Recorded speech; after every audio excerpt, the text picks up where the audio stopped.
Assalamualaikum warahmatullahi wabarakatuh. Perkenalkan, saya Devitri Erika Wulandari dari Prodi Psikologi Universitas Islam Negeri Maulana Malik Ibrahim. Di sini saya ingin mewawancarai narasumber saya dan tugas observasi Pancasila. Halo Kak Bella. Halo. Kenalkan ini narasumber satu saya, Kak Bella, mahasiswa semester 5 Universitas Negeri Surabaya. Eh, yang pertama saya ingin bertanya Kak, menurut Kakak apakah implementasi nilai Pancasila dari sila 1 sampai 5 sudah diterapkan bersamaan dengan perjuangan hak perempuan di Indonesia?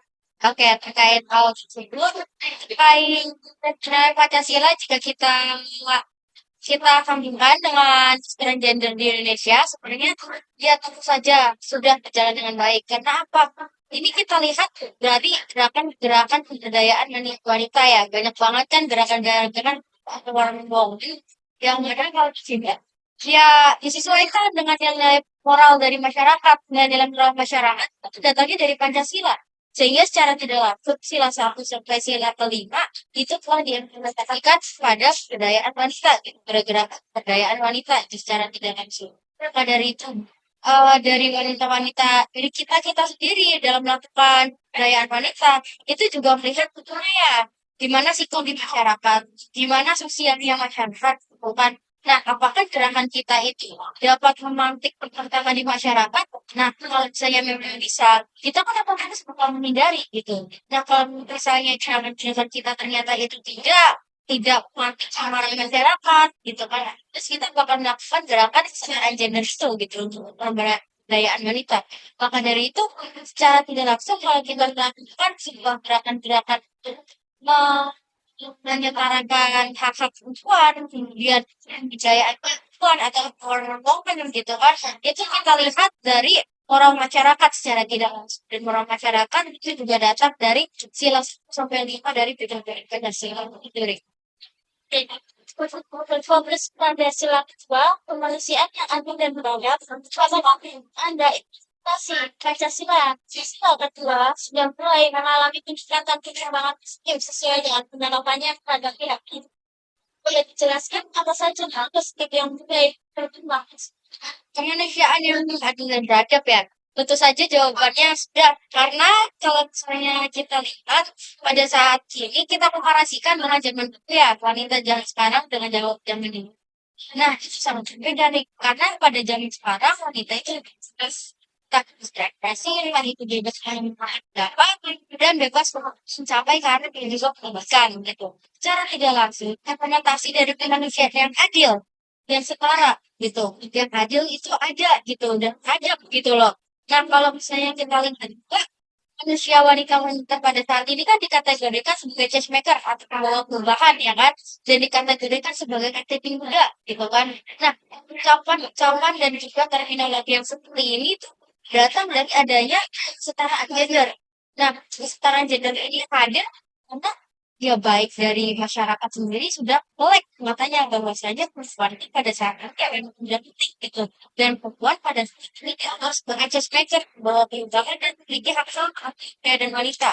Maka dari itu secara tidak langsung ya implisitnya kemanusiaan yang adil dan beradab itu sudah berjalan di masyarakat meskipun 100%. Tapi jika kita komparasikan pada zaman dahulu ya sekarang ini sudah mulai better gitu kan, lebih baik adanya, sehingga dapat dikatakan kalau misalnya penelitian yang adil dan beradab meskipun belum 100% dijalankan dengan baik pada keadaan gender, tapi sudah lebih baik kesananya dan sudah baik kalau sudah kemarin.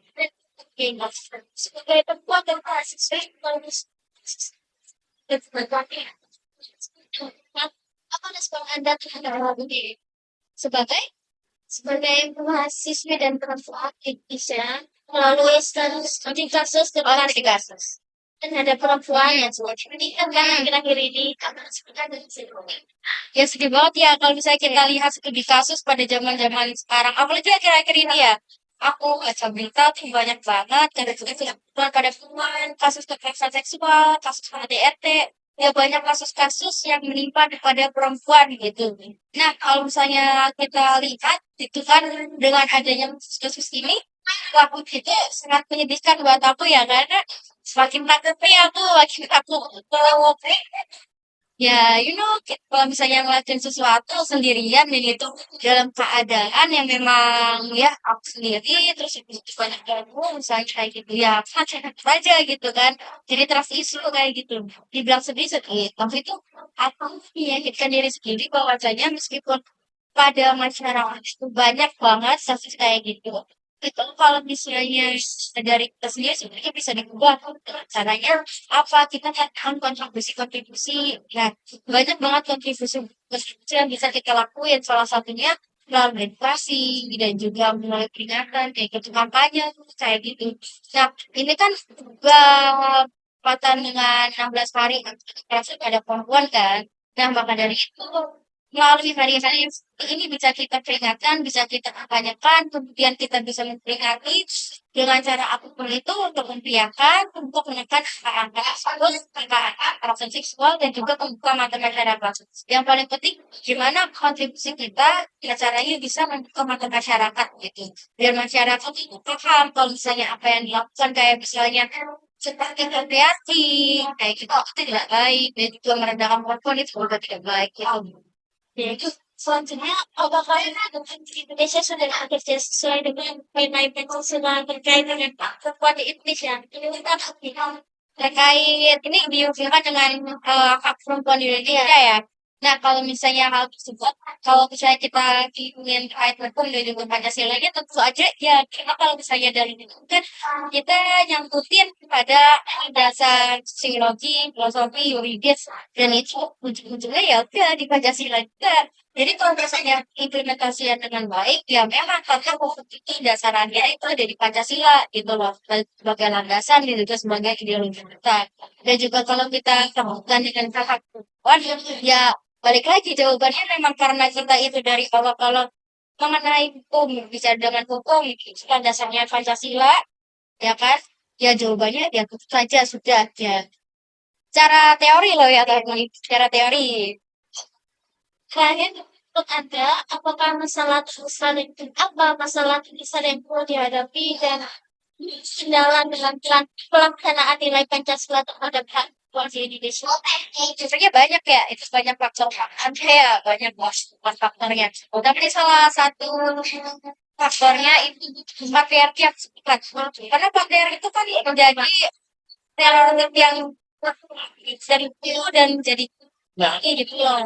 Nah, pada dari itu gimana sih caranya break dari patriarki, destroy dari patriarki itu? Nah, kalau misalnya terkait hal tersebut, sebenarnya para perempuan Indonesia sudah banyak banget teman melakukan gerakan-gerakan perempuan gitu.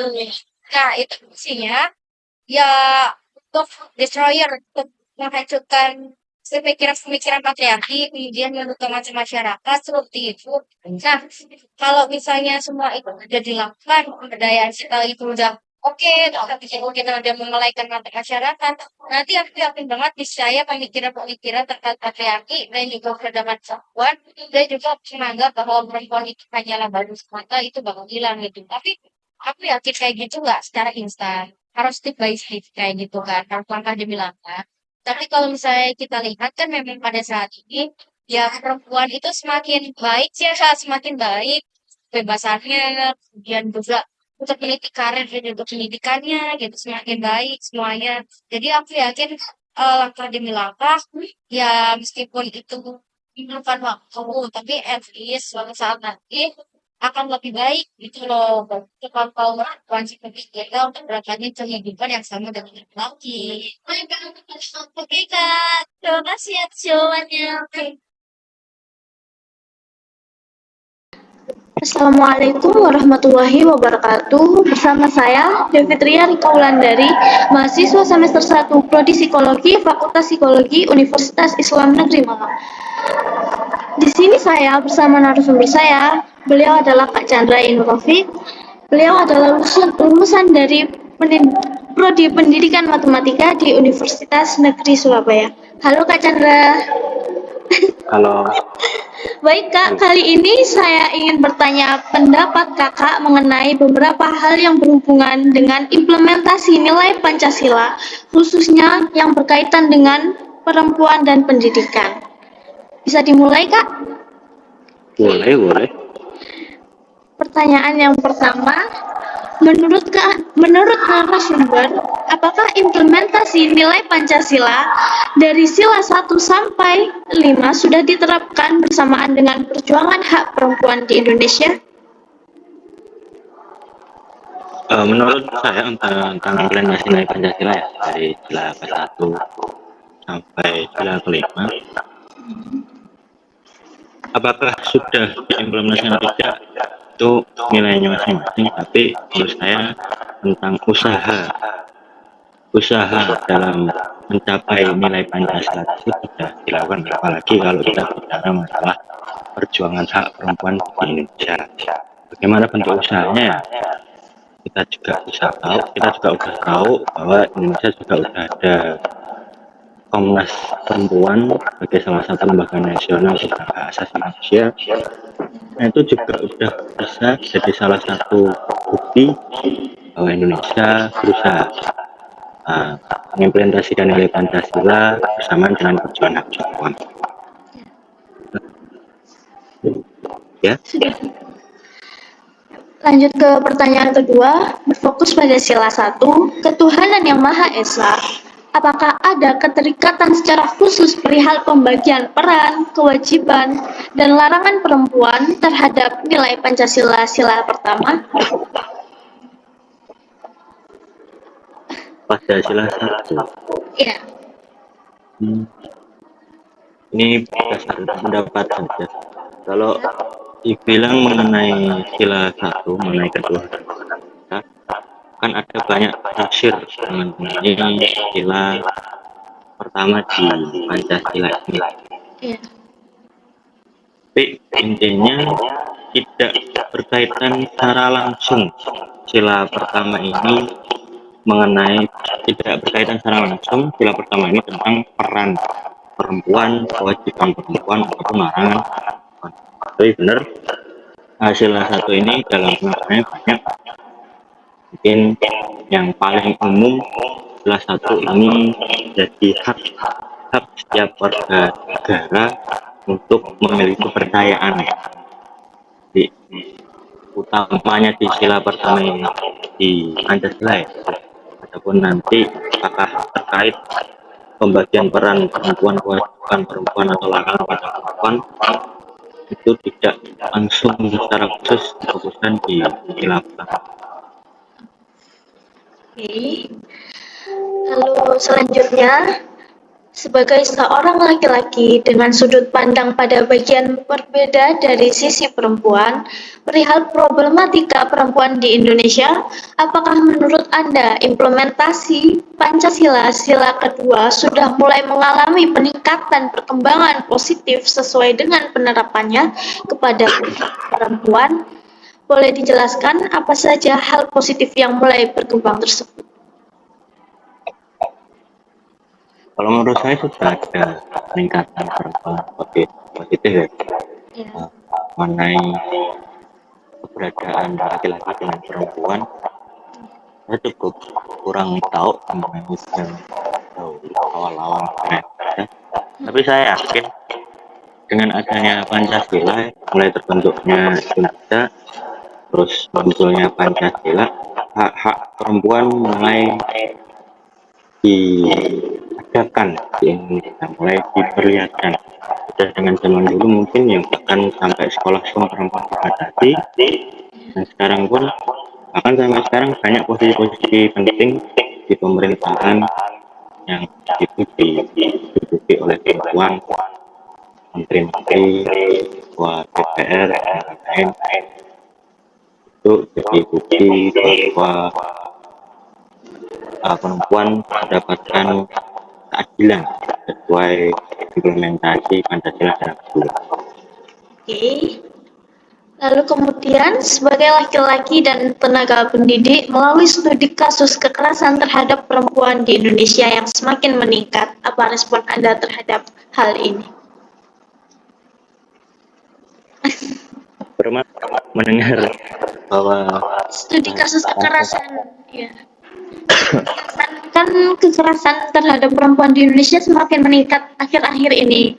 Menurut Anda bagaimana pendapat Anda dan respon Anda? Tetap kalau melihat tagline-nya bahwa kekerasan terhadap perempuan dan tidak, saya tidak menyayangkan hal tersebut. Tetapi kembali nanti bagaimana kekerasan itu terjadi juga perlu dilihat secara menyeluruh. Tapi tetap saya juga sangat menyayangkan bahwa tindak kekerasan perempuan di Indonesia yang menyayangkan. Menyayangkan saja. Oke. Selanjutnya, sebagai negara hukum, menurut Anda apakah implementasi nilai Pancasila sudah diterapkan dan jika sudah, boleh diberikan contoh penerapannya?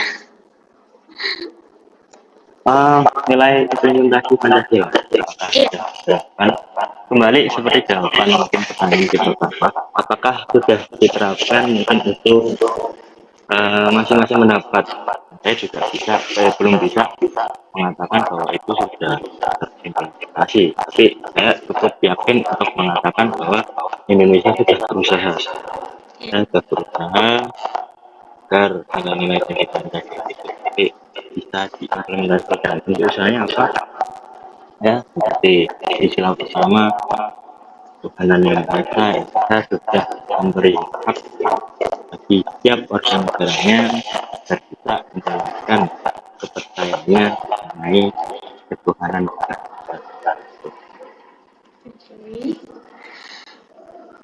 Sebagai negara hukum juga, menurut Anda, apakah hukum-hukum di Indonesia sudah bekerja sesuai dengan nilai Pancasila terkait dengan hak perempuan di Indonesia?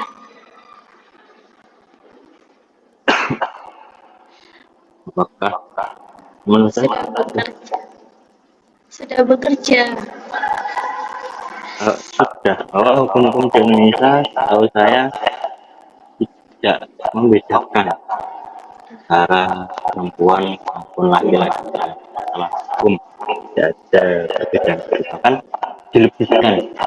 Perempuan mempunyai hak, ini walaupun ya perempuan memiliki kewajiban lebih, tapi di Indonesia juga wanita memiliki hak yang lebih juga. Hanya saja ada Komnas Perlindungan Perempuan, artinya kan wanita juga ditekankan ada hukum sendiri, ada hukum yang sendiri, ada penggerak hukum sendiri untuk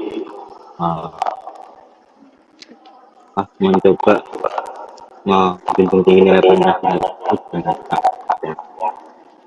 Oke. Menurut Anda, apakah apa masalah terbesar yang perlu dihadapi dan kendala dalam pelaksanaan nilai Pancasila terhadap hak perempuan di Indonesia? untuk kendalanya hanya pelaksanaan dan untuk dasar hukumnya sudah jelas dengan Pancasila beserta undang-undang dasarnya sudah jelas, sudah bagus. Mungkin hanya pelaksanaannya atau berbagai sosialisasi untuk mencegah keterampasan hak perempuan ini. Lalu yang terakhir, sebagai seorang laki-laki, apa tanggapan Anda terhadap budaya patriarki? Lihat ya, budaya patriarki. Budaya patriarki mungkin menguntungkan. Apakah ya bisa dibilang lebih menguntungkan laki-laki, tapi Iya. ini pendapat pribadi saja. Saya melihat sesuatu itu bukan dari saya melihat sesuatu itu fokus dari apa yang baik dan apa yang buruk. Saya nggak melihat apakah itu ternyata budaya patriarki atau monarki atau kan komunis. Saya tidak melihat hal itu.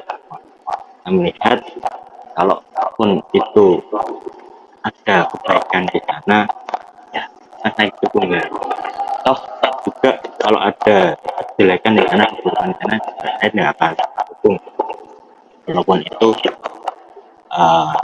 cenderung di budaya saya sekalipun. Itu termasuknya budaya patriarki yang mungkin garis besarnya menempatkan laki-laki lebih berkuasa terhadap perempuan, ya dalam beberapa hal itu dalam pendapat saya juga ada poin positifnya, cuma ada batas sehingga laki-laki berkuasa terhadap perempuan itu juga bisa dianggap jelek. Jadi saya nggak melihat gaya patriarki itu ada. Saya kembali melihat apakah hal itu baik, kejadian itu baik atau buruk. Oke. Demikian sesi wawancara dan sharing pada kali ini. Mohon maaf untuk narasumber jika ada perkataan saya yang kurang berkenan. Wassalamualaikum warahmatullahi wabarakatuh. Waalaikumsalam.